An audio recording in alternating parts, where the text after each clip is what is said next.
আজকে থেকে তো মানে এখন এই মুহূর্তে তো আর সিরিয়াল অফ হয়ে গেছে, আমরা সবাই জানি। প্রোডাকশন হাউসকে তো এই মুহূর্তে তো বন্ধ করা হয়েছে।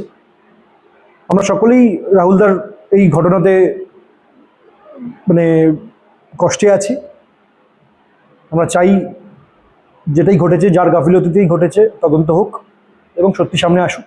কিন্তু স্ট্রাইক হয়েছিল, তার সঙ্গে পরে অন্য সব সিরিয়ালই শুরু হলো, কিন্তু আজকে একটা সিরিয়ালে তো অনেক মানুষ কাজ করে, প্রচুর মানুষের পেট চলে এতে।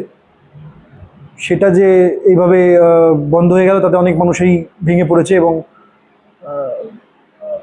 আর্টিস্টরা তো ফ্রিল্যান্সার অনেক জায়গায় কাজ করতে পারে, কিন্তু অনেকে আছে যারা শুধুমাত্র একটা হাউস বেস করে কাজ করে। কর্মসংস্থানটা চললে ভালো হতো। আমি দ্বিমত প্রকাশ করছি না, আমিও আপনাদের সঙ্গে একমত।